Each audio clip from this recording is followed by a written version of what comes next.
Guys, it's a great night, and it's a great night because we won, but it's a great night to be able to send our seniors away with a win.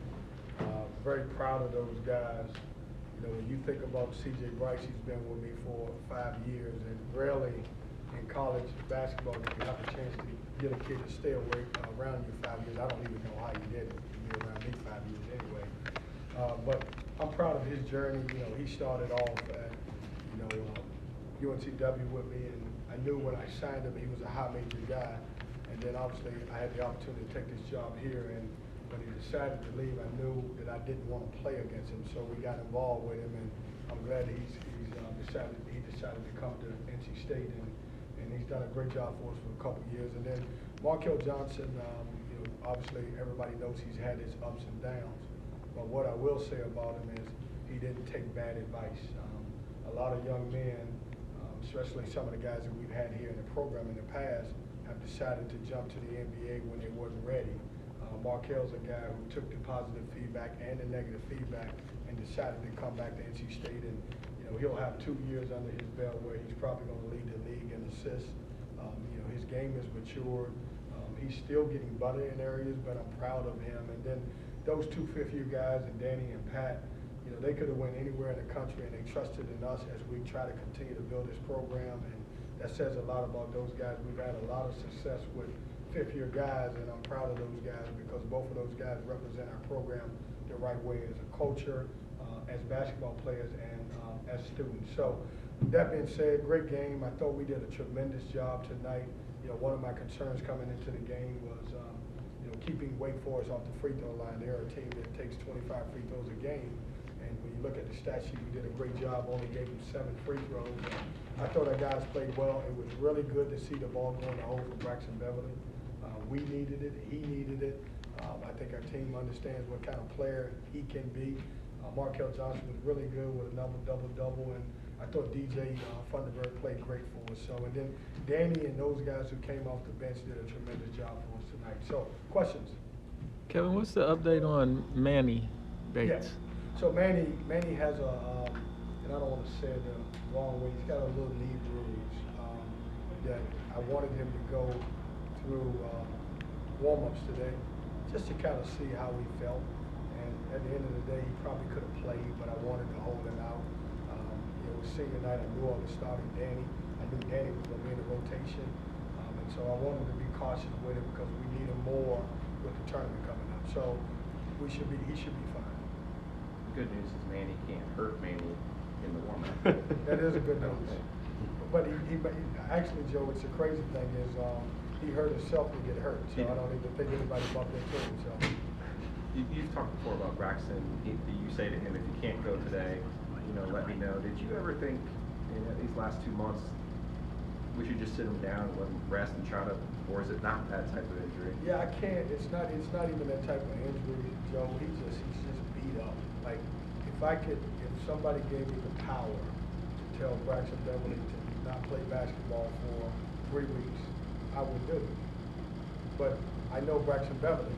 As soon as I get away from him, he's going to sneak somewhere and play basketball, just because he loves the game. And that kid is a weapon for us. He's a guy who can score. We need him to make those type of shots, and we missed some of that.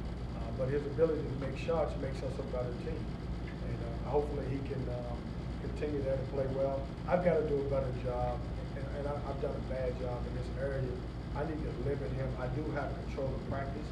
I need to make him not practice, but it's tough when you sit over there and he wants to get in all the time. But I got to do a better job in that area.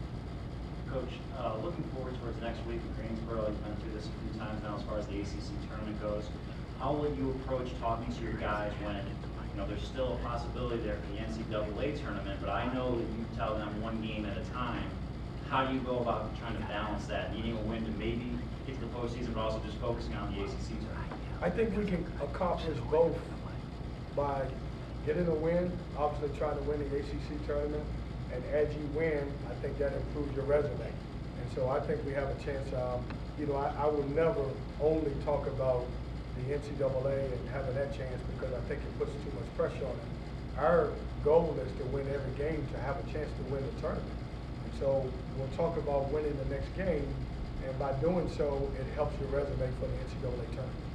The way you guys won tonight, I mean, a lot of times during the regular season, you got to lead and teams prep back up. It never really happens today with Wade. What does that say, though, the maturity of your team to kind of happening at the right point? Yeah, I think a lot of that, Bridget, has to do with the fact that we've got depth. You know, most of those games that you're referring to, you're absolutely right. We were playing 7 guys, and you know, we wore down. You know, we did what we used to do to teams. We wore down. We used to wear teams down, and we wore down because we just didn't have much depth. And I was going with guys for a long amount of time because of the amount of guys. Even if you look at tonight, it's crazy. We still don't have everybody with Manny out. But that being said, we had enough guys to be able to play the way we wanted to finish the game. Oh, you've never raised your hand. Why are you doing? I don't know why you did that. Because I don't want to get yelled at for not using the Who microphone. would I've yell- done that. It's Just- happened before. Boyer's So. not here anymore, you're safe. Who's would, that? Who would yell at you for that? Who, Joe? Who was it who yelled at me? Was it Annabelle or was that Boyer. Boy? Okay, well. So. You don't even need a mic. Well, I understand that, but I mean, you I don't know. even know why you acting like that. Put the mic down. I don't Now you're gonna get yelled at. Yeah. He don't need a mic. So as satisfying as Danny's performance tonight, because it was senior night, how much better does it make it in the context that you really needed him to step up with Manny out? Yeah, you know, Danny, look, he didn't accidentally get here as a fifth year. I know a lot of times people look at fifth years because they play at a lower Division I school, they can't help you. But he's played a lot of basketball. At some respects, he's a better player at our level than opposed to a low Division I because they usually have 6'6" post guys that will rip drive him. He's had some good practices the last couple of days. I texted him on my way here and his way here and told him, just be confident you're a good basketball player. And I thought he came on and played well. Coach, you did mention your resume, like the wins and losses that you do have on your resume. So like earlier in the season, you do have a big win against Wisconsin, and you also have one against Duke. But on the other hand, you do have losses like the second time against Duke. Do you feel as if the bigger wins characterize your team more, or coming back from those bigger losses? Yeah, I think, are you talking about for our resume for the NCAA or just in general? Both. Okay, for our resume for the NCAA, you know, and Joe and I talked earlier today, we've answered some of the questions or the concerns that the committee had last year. And one of the committee, and some people would argue that it was our strength of schedule non-conference. And I get it, it was bad. But right now we finished in the top 100 non-conference. I think we're right around 100. Some people would argue that we just didn't have enough quality quad 1 wins. Well, right now we're sitting at 4 quad 1 wins. I think today this was another quad 2 win. We would have 5 quad 1 wins. The Greensboro win, if they were 75 in the net, we would have another one, but they dropped to 78 because they lost the game, I think, to Chattanooga. That being said, I like where our team's at. I'm never going to be able to sit in the committee room to make those decisions. But I will say this, if you take our resume, I remember back in the day, all we talked about was blind resume. And if you take the resumes and you stick them up together and you say, NC State has a win against Wisconsin, who has a chance to win the regular season in the Big Ten. You say they went to Syracuse and won. You say that we have won at Virginia, who turns out to be a great win. And then we beat number 6 Duke at home. Those are pretty good wins. And I don't think all quad 1s are created equal. Nothing against any other conference, but I would love to have some quad 1 wins playing against some lesser teams than playing a Duke or Wisconsin, a Virginia, and a Syracuse. Just doesn't happen. We went on the road to a mid-major opponent and won at Greensboro, which nobody does.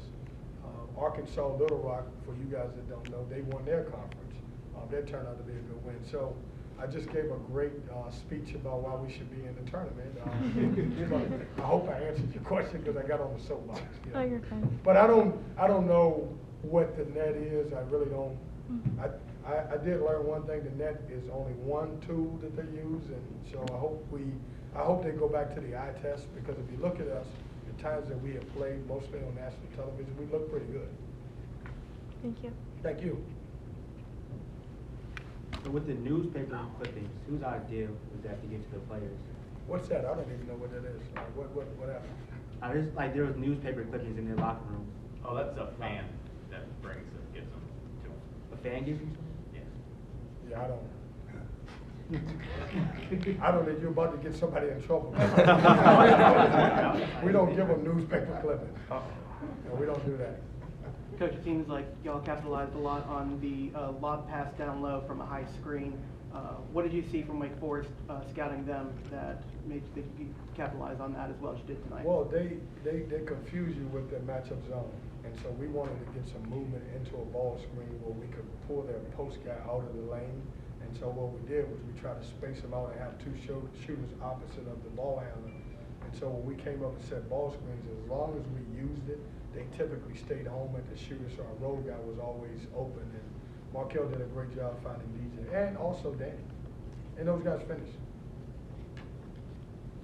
Thanks, Coach.